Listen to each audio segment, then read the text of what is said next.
Okay, today's project, we're placing a steering wheel.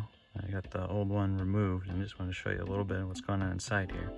So we have these two spring contacts. That's actually for the horn. This one has a spring that can be removed. There's the contact there. And then the other one is a solid one with a head on it, and it's got a spring underneath. But if you look at it, there's actually a burr right here. And that was grinding into the plate on the bottom of the steering wheel. So when you look at the steering wheel, you got it here, you can actually see the groove it wore in there. So we're actually gonna smooth that out, file it down, and we'll add some grease in there to help, because I think this was actually binding slightly if it under rotational force. You can kind of see it, I'm pushing down and getting caught. So we'll grease that up a little bit. That should help with that, and we'll put the new one together.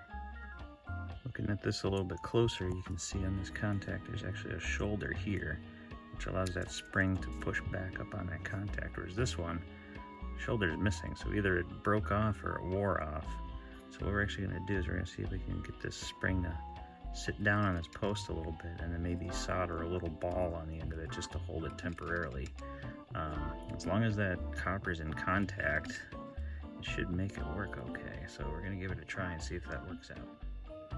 Alright, with the spring compressed, I got a pair of vice grips on the contact, and I was able to just solder a little ball right on the end there, and I'm going to flip it over and do the other side.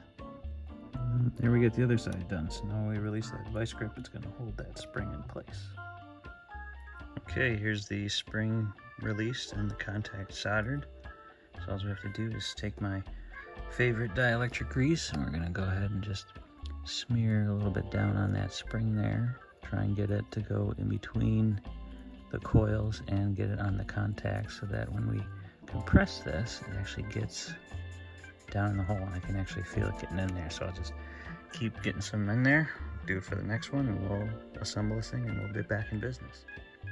Okay, got a little bit of a problem here. So the top contact is making connection with the horn ring, but the bottom one is not. When I push the hub on all the way, it just barely touches it right there. So I'm going to put a little solder ball on the top of that contact to help create better connection between that and the ring. Alright, there's the solder ball in the contact. Let's put that hub back on and see how we did. Okay, here's the hub. Top's making contact, bottom's making contact, and I got a good eighth inch of compression, so we'll go with that. Little tech tip here, use some wood glue instead of Loctite on these set screws. You have a better chance of loosening them in the future without stripping them out.